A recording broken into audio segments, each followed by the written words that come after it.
রাঘব Chadha BJP join করেছেন, এটা তো আমরা সবাই জানি। কিন্তু তার সাথে যদি আরো 6 জন এমপি সাপোর্ট না থাকতো তাহলে কিন্তু তাকে তার এমপির পদ থেকে ডিসকোয়ালিফাই করা হতো। কেন? চলো 1 মিনিটের মধ্যে বুঝে নি। 1967-এ হরিয়ানার একজন এমএলএ গয়ালাল মাত্র 15 দিনে 3 বার দল বদল করেন, আর এর থেকেই সেই ফেমাস ফ্রেজটার জন্ম নেয়, আয়ারাম গয়ারাম।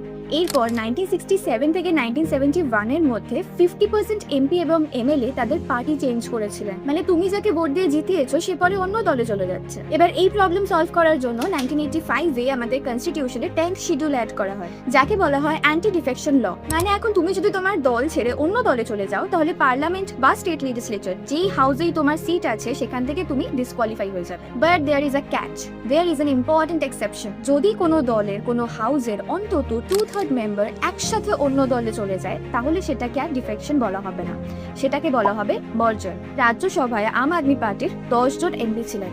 এবার 2/3 রুল অনুযায়ী অন্তত পক্ষে 7 জন এমপিকে একসাথে দলবদল করতে হতো। এবার রাঘব চাড্ডা এবং বাকি 6 জন এমপি মিলে টোটাল 7 জন হয়ে গেছেন, যার ফলে এখন তাদের সিটস আর বাতিল হচ্ছে না। এই মার্জা নিয়ে তোমার কি মত আমাকে কমেন্টে জানিও, আর এরকমই ইনফরমেটিভ ভিডিওস দেখতে হলে আমাকে ফলো করে নিও।